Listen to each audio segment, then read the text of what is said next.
Assalamualaikum and hi friends. Welcome to my kitchen by Fasa.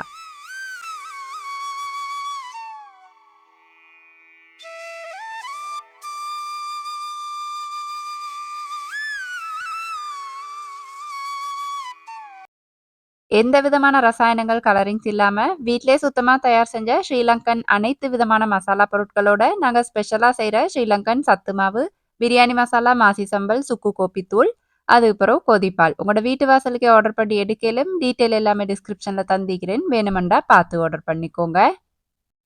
ஆன்லைன்ல மட்டும் இல்லாம கடைகள்ல கூட எங்கட ப்ராடக்ட்ஸ் உங்களுக்கு ட்ரை பண்ணி பார்க்கலாம். Kurunegala city essence, Ibbagamuwa multi store, Panagamuwa multi store, Namadagahawatta Jaufer ஸ்டோர்ல எங்கட ப்ராடக்ட்ஸ் உங்களுக்கு ட்ரை பண்ணி பார்க்கலாம்.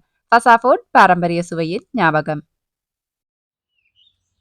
நோம்பெல்லாம் ஒரு மாசம் கழிச்சு ஒரு புதிய லைஃபுக்கு என்டர் ஆயின மாதிரி இருக்குது இல்லையா இந்த மாசம். ஏன்டா நோன்பு வந்தா அந்த ருட்டீனுக்கு பழகிருவோம்னா அப்ப வந்துட்டு அது நல்ல மாரிக்கும். ஏன்டா சாப்பாடு வந்துட்டு தொடர்ந்து 3 டைமுக்கும் என்ன என்ன அப்படின்னு செய்ய தேவையில்ல. என்ன சரி ஒரு ஸ்நாக்ஸ் செஞ்சாச்சு, அப்படி அமல்கள் செஞ்சுட்டு, அந்த ருட்டீன் ஒரு விதமான ஒரு சுகமைக்கும். இதுக்கு வந்துட்டு பழைய வாழ்க்கைக்கு திருப்ப பழகுன மாரி இருக்கும் இல்லையா? அப்ப நாங்களும் இப்ப கொஞ்சம் கொஞ்சமா பழகிட்டு வரோம். அப்ப அன்னைக்கு வீட்ல வந்துட்டு கொஞ்சம் கருப்பு உளுந்து இருந்துச்சு. அப்ப அத வச்சு இட்லி செஞ்சுட்டு, சாம்பாருக்கு வந்துட்டு தோட்டத்துல இந்த முருங்கக்கா, முள்ளங்கின்னு சொல்லுவோம் இல்லையா? ரடிஷ் எல்லாம் மிதிச்சு. அப்ப அதெல்லாம் பறிச்சு அந்தியே வச்சுட்டோம் அப்படின்னு சொன்னா, காலையில கொஞ்சம் ஹரிபரியா ஒர்க் பண்ணக்கல, இத பறிக்கிற வேலை உண்டு மிச்சமாகும் இல்லையா? சுட்டி அந்தி நேரமாகிதான் நான் இத பறிச்செல்லாம் ஃப்ரிட்ஜ்ல வைக்க மாட்டேன். லேட் ஆகி பறிச்சு அப்படியே வெளிய வச்சோம் அப்படின்னு சொன்னா, காலையில கட் பண்ணி மட்டும் எடுத்துக்கலாம். நான் முந்தியெல்லாம் வந்துட்டு ஸ்டோர் பண்ணுவேன். இப்படி லேஸ் ஆயிக்கட்டும், ப்ரீ பிளான் பண்ணி வைக்கணும் அப்படின்ட்டு, இந்த வெஜிடபிள்ஸ் எல்லாம் கட் பண்ணி ஃப்ரிட்ஜ்ல ஃப்ரீஸ் பண்ணி வைப்பேன். ஆனா, அதுக்கப்புறம் எனக்கு கேள்விப்பட்டுச்சு, இப்படிதான் அப்படி வைக்கிற சரல்ல அதில உள்ள விட்டமின்ஸ் அதெல்லாம் வந்துட்டு குறையும் அப்படின்னு சொல்லிட்டு, அப்ப அதுலேருந்தே நான் எவ்வளோ டைம் ஆயினாலும் பரவால்ல அப்படின்னு சொல்லிட்டு, காலையில ஃப்ரெஷ்ஷா கட் பண்ணிக்கிறேன். நான் ஒரு மினி விளாக்ல சொல்லியிருந்தேன். எங்கட வீட்ல பிரியாணிய விட வந்துட்டு இட்லி விருப்பமா சாப்பிடுவாங்க அப்படின்னு சொல்லிட்டு. அப்ப தொடர்ந்து அந்த வெள்ளை இட்லியே அவிக்காம, நான் கொஞ்சம் வெரைட்டியா அவிப்பேன். இந்த கருப்புளுந்து இட்லி, அதுக்கப்புறம் குரக்கன் இட்லி, சிறுதானியங்கள் என்ன சரி கலந்து இட்லி அந்த மாரி நான் செஞ்சுட்டே இருப்பேன். இந்த கருப்புளுந்து இட்லிக்கும் வந்துட்டு நீங்க வெள்ளை உளுந்து ரேஷியோவே ஃபாலோ பண்ணிக்கலாம். இட்லி வந்துட்டு நல்லா வரும். நான் ஏற்கனவே ரெசிபி ஷேர் பண்ணிக்கிறேன். வேணுமெண்டா பாருங்க. நீங்க 1/2 கப் உளுந்து எடுக்கிறீங்க. என்ன கப் வேணும்னாலும் எடுத்துக்கலாம். அதிலே 2 கப் வந்துட்டு நீங்க நாட்டு அரிசி எடுக்கணும். பெரிய அரிசி, புழுங்கல் அரிசி அப்படின்னு சொல்லுவாங்க. இந்த சம்பா இல்ல, நாடு அப்படின்னு சொல்லிட்டு பெருசா கிடைக்கும். புழுங்கல் அரிசின்னா அவிச்ச அரிசி. அப்ப அதையும் நீங்க 2யும் ஒரு டைம்லயே ஊற வச்சுக்கோங்க. உளுந்துல கொஞ்சமா வெந்தயம் சேர்த்து ஊற வச்சுக்கணும். அரக்கக்கல்லா ஃபர்ஸ்ட்டா அரிசிய வந்துட்டு நல்லா அரைச்சு எடுத்துட்டு, அதுக்கப்புறம் உளுந்து, வெந்தயம் ஊற வச்சிருந்தோம் இல்லையா? அதோட வந்துட்டு ஒரு 2, 3 டேபிள் ஸ்பூன் சமைச்ச சோறு போட்டு நல்லா அரைச்சு, இப்ப நான் காட்டுற இந்த கன்சிஸ்டன்சில நீங்க நல்லா கையாலே கலக்கணும் கட்டாயமா. கலந்து வச்சுட்டீங்க அப்படின்னா, 8லேருந்து 10 மணித்தியாலத்துல இட்லி வந்துட்டு நல்லா பொங்கி வந்துரும். இட்லி மாவு வந்துட்டு நல்லா பொங்கி வந்துரும். இட்லி மாவு வந்துட்டு நல்லா பொங்குற அளவுக்கே இட்லியும் வந்துட்டு பொங்கி வரும். அப்ப இட்லி மாலே உங்களுக்கு கண்டுபிடிச்சிடலும் இன்றைக்கு இட்லி எப்படி வரும் அப்படின்னு சொல்லிட்டு, கட்டாயமா நீங்க சமைச்ச சோறு சேர்க்கணும். அப்பதான் நல்லா சாஃப்ட்டாயிக்கும் இட்லி. அப்ப அன்றைக்கு ஒரு போய டே ஒன்று வந்துச்சு. அப்ப காலை சாப்பாடு மட்டும் தான் செய்யணும். ஏன்டா லஞ்சுக்கு வந்துட்டு ஹஸ்பண்ட் வீட்டுக்கு வருவாங்க. அப்ப நான் கொஞ்சம் லேட்டாகி தான் கிச்சனுக்கு வந்திருந்தேன். ஏன்டா காலை சாப்பாடு மட்டும் இல்லையா செய்யணும். அப்ப உங்களுக்கு இந்த இட்லி பேட்டர் பார்த்தா விளங்கும். இப்படி பொங்கி இருந்துச்சு அப்படின்னு சொன்னா தான் இட்லி வந்துட்டு நல்லா சாஃப்ட்டா நல்லா பொங்கி வரும். ஏன்டா சில பேர் கேட்பீங்க, "இட்லி ரெசிபி எப்படின்னு சொல்லுங்க சிஸ்டர். நல்லா டீட்டெயிலா சொல்லித்தாங்க" அப்படின்ட்டுலாம்.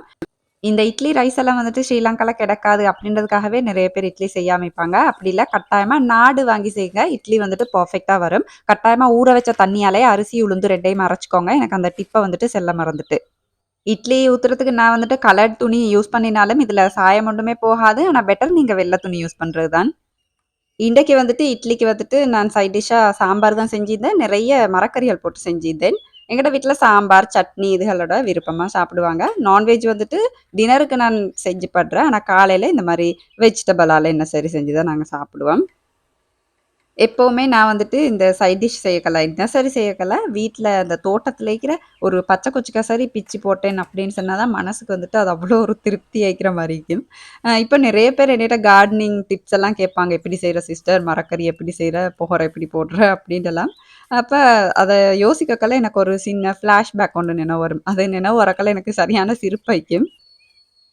என்ன அப்படின்னு சொன்னா, நான் வந்துட்டு தோட்டம் செய்ய ஃபர்ஸ்ட்டா என் வாழ்க்கையில ஸ்டார்ட் பண்ணது, ஏ லெவல்ல வந்துட்டு நான் கொமர்ஸ் செஞ்சிதேன். அப்ப மேனேஜ்மென்ட்‌டுக்கு இசட்ஸ்கோ போதா பேத்து.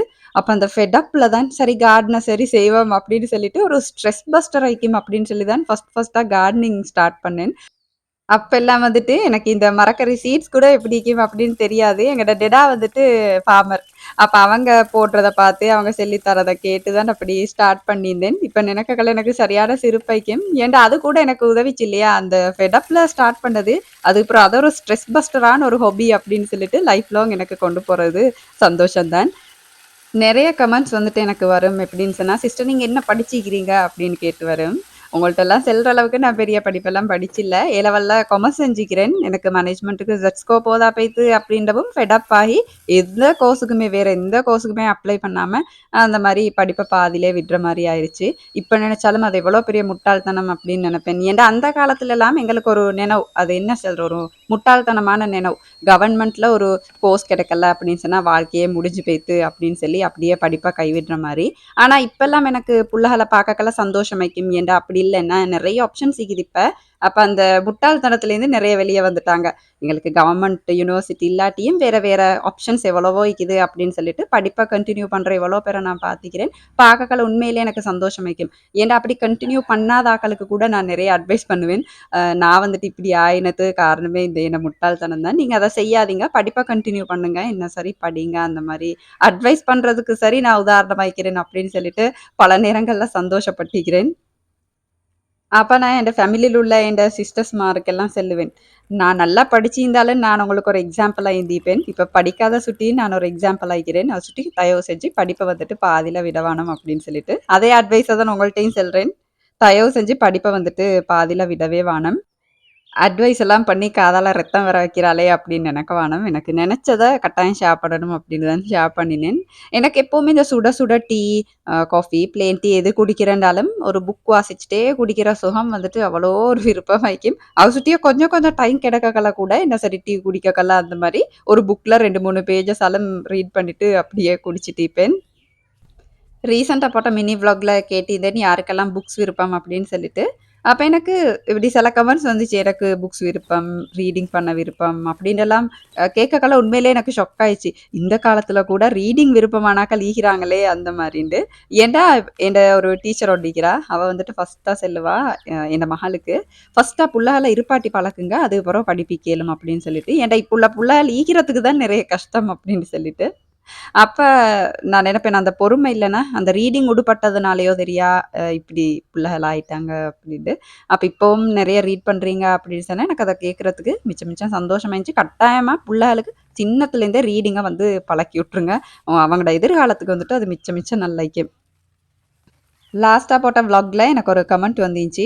இந்த நல்ல ஒரு சப்ஸ்கிரைபர் தான் எனக்கு அனுப்பியிருந்தாங்க. எனக்கு அவங்களுக்கு ரிப்ளை பண்றதுக்கு ஒரு டைம் கிடைக்கல. அதோட கமெண்ட்ல வந்துட்டு ரிப்ளை பண்ணது எனக்கு அவ்வளவா ஒரு கம்ஃபர்டபுளா இல்ல. அதுக்கு பிறகு தான் நான் அத வீடியோல சொல்லிருவோம் அப்படின்னு நெனச்சேன். அவங்க வந்து சொல்லியிருந்தாங்க, "நான் வந்துட்டு ரெகுலர் உங்களோட ஃபாலோவர். முந்தியெல்லாம் இன்ட்ரெஸ்ட்டா இந்த மாரி உங்களோட வீடியோ வந்துட்டு இப்ப இல்ல போரிங் ஆயிக்குது. நெறைய ப்ரமோஷன்ஸ் அந்த மாரி செய்றதுனால கன்டென்ட் வந்துட்டு குறைவாய்க்குது." அந்த மாரி சொல்லியிருந்தாங்க. அப்ப எனக்கு ஒரு விதத்துல நான் யோசிச்சேன். ஏன்டா ஃபர்ஸ்ட்டா நாங்க எங்கட தப்பு ஒத்துக்கணும் இல்லையா? அது எங்கட பெரிய ஒரு சக்சஸுக்கு காரணம். அப்ப நான் யோசிச்சேன், ஏன்டா லாஸ்ட் வீடியோல எனக்கு 2 ப்ரமோஷன்ஸ் மாரி அந்த மாரி செஞ்சு பட்டுச்சு. உண்மையிலே அது தவறு தான். ஏன்னு சொன்னா 2 ப்ரமோஷன் வந்துச்சு அப்படின்னு சொன்னா, உங்களுக்கு இடையில அது வரக்கெல்லாம் இரிட்டேட்டிங் ஆயிக்கும். அது ஒரு விஷயம் நான் அத ஒத்துக்கிறேன். ஆனா ஃபுல்லாவே நான் ப்ரமோஷன் செய்றேன், என்னிடத்துல கன்டென்ட் இல்ல அப்படின்னு சொல்றத எனக்கு கொஞ்சம் ஏத்துக்க இயலாம இருந்துச்சு.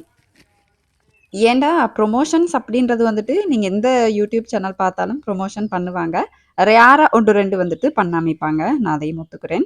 ஆனா வந்துட்டு இப்படிதான். நான் ஒரு விளாக்லயும் உங்களோட ஷேர் பண்ணியிருந்தேன். ஏன்னா ரீசென்ட்டா எனக்கு இந்த மாரி 2, 3 கமெண்ட்ஸ் வந்துச்சு. நீங்க நெறைய ப்ரொமோஷன் செய்றீங்க அந்த மாரி. அப்ப நான் ஒரு நாளும் காசுக்கு ஆசைப்பட்டு, நெறைய காசு கிடைக்கும் அப்படின்றதுக்காக வேண்டி ப்ரொமோஷன் பண்ணவே இல்ல. நான் வந்து உங்கள்ட்ட அதிலயே சொல்லிப்பேன் அந்த விளாக்ல இப்படிதான் 2 சைடுக்கும் பிரயோசனமாய்க்கிற ப்ரொமோஷன்ஸ் தான் நான் செய்வேன். ஒன்றில் வந்துட்டு ஒரு சுயதொழில் செய்ற ஒரு லேடி ஒண்டிப்பாங்க. அவங்களுக்கு அது மிச்சம் மிச்சம் யூஸ்ஃபுல் ஆயிக்கும் அப்படின்னு சொல்லிட்டு ஷேர் பண்ணுவேன். அப்படி இல்லாட்டி அந்த கிளாஸஸ் ஆகட்டும், கோர்சஸ் ஆகட்டும் வந்துட்டு என்ன சப்ஸ்கிரைபர்ஸுக்கு யூஸ்ஃபுல் ஆயிக்கும் அப்படின்னு தான் ஷேர் பண்ணிக்கிறேன். எனக்கு அந்த மாரி நெறைய நல்ல கமெண்ட்ஸ் வரும். சிஸ்டர் நீங்க ஷேர் பண்ணதுக்கு பிறகு நான் இந்த கோர்ஸ்ல ஜாயின் பண்ணி இப்ப படிச்சு, நான் ஒரு சுய தொழில் செஞ்சுட்டு இருக்கிறேன். அப்படி இல்லாட்டி எனக்கு தேவையான சாமானை நானே செஞ்சுக்கிறேன்னு சொல்லி குடுக்காம, அந்த மாரி சொல்லுவாங்க. அது மட்டும் இல்லாம அந்த தொழில் செய்றவங்க வந்துட்டு, "சிஸ்டர் நீங்க இப்படி நான் நெறைய கஷ்டத்துல இருந்தேன். இப்படி ப்ரமோட் பண்ணதுக்கப்புறம் நெறைய சிஸ்டர்ஸ் எனக்கு வந்து சேர்ந்தாங்க. அது பெரிய ஹெல்ப்பா இருந்துச்சு." அப்படின்னு சொல்லி. அப்ப நான் எப்பவுமே அவங்கள்ட்ட சொல்லுவேன், "என்னைய நம்பி வந்து என்ன சப்ஸ்கிரைபர்ஸ் நீங்க வந்துட்டு உங்களோட பெஸ்ட்ட கட்டாயம் செஞ்சுருங்க." அப்படின்னு சொல்லி நான் எப்பவுமே ஒரு ப்ரமோஷன் செய்றேன் அப்படின்னு சொன்னா, நல்லா விசாரிச்சு பார்த்து தான் கட்டாயமா செய்வேன். ஏன்டா, என்ன நம்பி நீங்க போறீங்க. அது வந்துட்டு உங்களுக்கு பெஸ்ட்டா இருக்கணும் அப்படின்றதுக்காக வேண்டி. அதோட மிஞ்சி போனா நாங்க ப்ரமோஷன் என்ன ஒரு ஒரு 2 நிமிஷம் செய்வோமா, அத விட ஃபுல் கன்டென்ட்டுக்குமா நாங்க செய்றோம். 15 மினிட்ஸ் உள்ளுக்கு ஒரு வீடியோ போடுறோம். அதுல ஒரு 1 நிமிஷம், 2 நிமிஷம் அந்த மாரி தான் ப்ரமோஷன் வந்திக்கும். லாஸ்ட் வீடியோல வந்துட்டு 2 ப்ரமோஷன் எனக்கு தவிர்க்கவே இயலா அப்படின்ற பட்சத்துல தான் நான் வந்துட்டு அத ஷேர் பண்ணியிருந்தேன். உண்மையிலே எனக்கும் அப்படி செய்றது விருப்பம் இல்ல. இதுக்கப்புறம் நான் அப்படி செய்ற தவறுகள இன்ஷா அல்லாஹ் திருத்தி, என்னால முடிஞ்ச அளவுக்கு பெஸ்ட்டான கன்டென்ட் தாரத்துக்கு நான் வந்துட்டு முயற்சி செய்றேன். நான் சொன்ன அந்த கமெண்ட் அனுப்பின என்னோட சப்ஸ்கிரைபர் வந்துட்டு எனக்கு கோவத்துக்கு சொல்லல. என்னென்ன அளவுக்கு தான் சொல்லியிருந்தாங்க. அத மாரி நான் வந்துட்டு அவங்களுக்கு ஒரு ரிப்ளை பண்ற மாரி, என்ற ஒரு ஃப்ரெண்டுக்கு ரிப்ளை பண்ற மாரி தான் நானும் இத சொல்லிக்கிறேன். ஒருத்தரும் தப்பா நெனச்சுக்க வேணாம். ஆ கதையோட கதையா கார்டன் வேலையெல்லாம் முடிச்சுட்டேன். அன்றைக்கு வந்துட்டு கார்டனுக்கு புகர போடுற வேலை இருந்துச்சு. அப்ப சில பேர் என்ட்ட கேட்பீங்க, புகரையெல்லாம் வந்துட்டு உரம் போடுறது எவ்வளோ நாளுக்கு ஒருக்கா தோட்டத்துக்கு போடணும் அப்படின்னு சொல்லிட்டு. கட்டாயமா உங்களுக்கு ஏலும் அப்படின்னு சொன்னா 15 நாளுக்கு ஒருக்கா நீங்க வந்துட்டு என்ன சரி உரம் போடணும். நான் வந்துட்டு இப்பல்லாம் மாட்டெரு போடுறேன். அந்த ரிசால்ட்ஸ் வந்துட்டு எனக்கு நல்லா இருக்குது. அத சுட்டி உங்களுக்கு மாட்டெரு, ஆட்டெரு, கோழி எரு, கம்போஸ்ட் கடையில வாங்கி கூட உங்களுக்கு போடலாம். அப்படி உங்களுக்கு 15 நாளுக்கு ஒருக்கா போடுறது கஷ்டம் அப்படின்னு சொன்னா, கட்டாயமா 1 மாசத்துக்கு ஒருக்கா சரி நீங்க போட்றணும். அப்ப கார்டன் வேலையெல்லாம் முடிச்சுட்டு, எந்த ஜூஸஸ் ஆர்டிஃபிஷியலா எதுவுமே தேவையில்ல. எங்கட கிணத்துல தண்ணி அள்ளி அப்படி ஒரு ஜக் ஐன்ட்டே ஈந்து குடிக்கக்கல. அப்படி ஒரு சுகமா நல்லாய்க்கும். அவ்வளோ டேஸ்ட் ஆயிக்கும் அந்த தண்ணி. அப்ப கார்டன் வேல அவ்வளோதான். உரம் போட்டு கொஞ்சம் கிளறி விடணும் அவ்வளோதான். ஏதா புல்லெல்லாம் நான் ஹஸ்பண்ட் சேர்ந்துட்டு புடுங்கிட்டேன். நான் ஒரு வ்ளாக்லயும் ஷேர் பண்ணியிருந்தேன். புல்லெல்லாம் புடுங்கி, இப்ப கார்டன கிளீன் பண்ணிட்டோம் அப்படின்னு சொல்லிட்டு. அப்ப அன்றைக்கு மெனு வந்துட்டு மிச்சம் சிம்பிளா தான். ஒரு சிக்கன் கறி ஆக்கி, ஒரு பருப்பு கறி ஆக்குற அந்த மாரி தான் இருந்துச்சு. ஏதோ கொஞ்சம் கொஞ்சம் கிளீனிங் வேலை இருந்துச்சு எனக்கு வூட்ல. எனக்கு என்ன சரி வேலைக்குது அப்படின்னு சொன்னா, கட்டாயமா எங்கட மாமி வந்துட்டு நெறைய டைம் பகல் சாப்பாடு ஆக்கிருவாங்க. நைட்டுக்கும் சேர்த்து சோறே வச்சு சமைச்சிருவாங்க. எனக்கு அது வந்துட்டு அவ்வளோ பெரிய ஹெல்ப் ஆயிக்கும். இந்த காகக்கல நான் மேரி பண்ணி ஆல்மோஸ்ட் வந்துட்டு ஒரு 10 வருஷம் ஆகிட்டு. இந்த 10 வருஷத்துலுக்கும் எனக்கு கொஞ்சம் கொஞ்சம் எக்ஸ்பீரியன்ஸ் இக்கும் இல்லையா? இந்த கல்யாண வாழ்க்கை பத்தி. அப்ப அதுல நான் பட்ட முதலாவது நல்ல எக்ஸ்பீரியன்ஸ் என்ன அப்படின்னு சொன்னா, என்ன சரி பிரச்சனை நடந்துச்சுண்டா, பிரச்சனை இல்லாத இடம் எங்கேயும் இருக்காது இல்லையா? பிரச்சனை வரும். பிரச்சனை வரணும் கட்டாயம் வாழ்க்கையில. அப்பதான் சுவாரஸ்யம் வைக்கும். அப்ப அந்த பிரச்சனையில வந்துட்டு ஃபர்ஸ்ட்டா நான் பார்ப்பேன், எந்த சைட்ல என்ன தப்பிக்குது? எனக்கு அத எப்படி திருத்தேலும்? இதால குட்டி குட்டியா என்ன சரி விட்டு குடுத்து போறேன் அப்படின்னு சொன்னா, எனக்கு நன்மைக்குதா? அப்படின்னு சொல்லிட்டு யோசிப்பேன். அப்ப ஃபர்ஸ்ட்டா அத நாங்க திருத்த போனோம் அப்படின்டாலே, 90% பிரச்சனை வந்துட்டு வரவே வராது. அப்போ ஒரு எக்ஸ்பீரியன்ஸ்ல நான் சொல்றேன். இது சில பேருக்கு இந்த டிப் வந்துட்டு யூஸ்ஃபுல்லா இருக்கும் அப்படின்னு சொல்லிட்டு ஷேர் பண்ணுவோம்னு நெனச்சேன். ஏதா ரூமோட இருக்கிற இந்த பெல்கனி துண்டு வந்துட்டு முந்தியெல்லாம் பிளான்ட்ஸ் வச்சிருந்தேன். இப்பல்லாம் இந்த காகம் வருது. மழை நேரத்துலலாம் இந்த காகம் வந்து எச்சம் பண்ணி கொஞ்சம் அப்படியே அ நாசமாக்கி வச்சிரும். அப்ப அதெல்லாம் தான் கிளீன் பண்ணிட்டிருக்கிறேன். எனக்கு என்ன சரி டிப் இருந்தா சொல்லுங்க, இந்த காகம் வராம இருக்கிறதுக்கு. ஏன்டா அவகடையும் சூழல் தான் எங்களுக்கு மட்டும் சொந்தம் இல்ல. இருந்தாலும் இப்படி கொஞ்சம் நாசம் பண்ணக்கெல்லாம் கஷ்டமாய்க்குது. அப்ப அதுக்கு என்ன சரி டிப் இதுச்சு அப்படின்னு சொன்னா, கமெண்ட்ல சொல்லுங்க. நான் பார்த்து அது மாரி செஞ்சு பார்க்குறேன். அப்ப பகல் சாப்பாடெல்லாம் சாப்பிட்டு நான் பகல் சாப்பாட்டுக்கு வந்துட்டு குறுநலால இந்த தேங்காய் பால் சோறு தான் சமைச்சிருந்தாங்க. மாமி சமைச்சிருந்தாங்க. நல்லா டேஸ்ட்டா இருந்துச்சு. அப்ப அதெல்லாம் சாப்பிட்டு, இப்பாகம் நோக்கி கொஞ்சம் போற வேலை ஒண்ணு இருந்துச்சு. கர்டன் பார்க்க போணும் அப்படின்னு சொல்லிட்டு, வீட்டுக்கு கர்டன் போடுவோம்னு ஒரு பிளான் பண்ணிக்கிறேன். இன்ஷா அல்லாஹ் போடக்கல அப்டேட் பண்றேன். அப்ப அதோடயே இருக்கவே இருக்குது எங்கட மண்பானை கடை. எப்ப போனாலும் என்ன அப்டேட் ஆகிக்குது அப்படின்னு சொல்லி பார்த்துட்டு வந்துருவேன். இப்ப புதுசா இந்த மாரி வாசஸ் எல்லாம் வச்சிருந்தாங்க. பார்க்கறதுக்கே அழகா இருந்துச்சு. ஆனா வாங்கல நான் ஒன்றுமே பொறவு வாரேன் அப்படின்னு சொல்லிட்டு வந்துட்டேன். என்னவோ ஒரு சாமான் மட்டும் வாங்கியிருந்தேன் அப்படின்னு நெனைக்கிறேன். கறி மூடி ஒன்று எடுக்க இருந்துச்சு. அதோட இந்த சந்தன குச்செல்லாம் வைப்போம் இல்லையா? ஸ்டாண்ட் ஒண்டு. அத மாரி ஒன்று வாங்கிட்டு வந்திருந்தேன். இந்த வாசஸ் எல்லாம் பார்க்கக்கல உண்மையிலே எனக்கு அவ்வளோ ஆசை எடுத்துட்டு வரணுமெண்டு. என்னென்னவோ சாமான் வாங்கிட்டு வந்திருந்தேன். அப்ப பைக்ல அதெல்லாம் தூக்கிட்டு வரையிலனா, அத சுட்டியே சும்மா வந்துட்டேன். அப்ப ஹஸ்பண்ட் சொல்லிட்டு வந்தாரு, "நல்ல நேரம் நாங்க இந்த சாமானெல்லாம் வாங்கினோம். இல்லாட்டி ஒரு மண் சட்டி, பானை கொடையோண்டு அப்படியே வாங்கிட்டு வந்திருப்பை" அப்படின்னு சொல்லிட்டு. அப்ப சும்மா பார்த்துட்டே இருந்தேன். அப்ப அந்த ஐயா கூட சொன்னாரு, "உங்களுக்கு மண் சாமானம்டா அவ்வளோ விருப்பம் போல என்ன? ரசிச்சு ரசிச்சு பார்க்குறீங்க" அப்படின்னு சொல்லி. அப்ப எப்ப போனாலுமே ஒரு என்ன சரி அப்டேட் பண்ணிக்கிறாரா? புதிய சாமான் எடுத்துட்டு வந்திருக்கிறாரா அப்படின்னு சொல்லி பார்த்து விருப்பம் இருந்தா கட்டாயம் வாங்கிட்டு வந்துருவேன். இதுதான் நான் சொன்ன அந்த சந்தன குச்சி ஸ்டாண்ட் இதில நெறைய வெரைட்டி இருந்துச்சு. அந்த பூ மாரி போட்டது எனக்கு அழகா இருந்துச்சுன்னு சொல்லி எடுத்துட்டு வந்திருந்தேன். இது வந்து அந்த கரண்டியெல்லாம் போட்டு வைக்கலாம், மஹப்பையெல்லாம் போட்டு வைக்கலாம் அப்படின்னு சொன்னாரு. அப்ப அவ்வளோதான். லொக்க முடிச்சிருவோம். இந்த வீடியோ உங்களுக்கு சுவாரஸ்யமா இருந்திருக்கும் அப்படின்னு நினைக்கிறேன். நலவா சாப்பிடுங்க. அந்த அளவுல ஆரோக்கியத்த அதிகமா சேர்த்துருங்க. வாழ்க வளமுடன். தேங்க்ஸ் ஃபார் வாட்சிங்.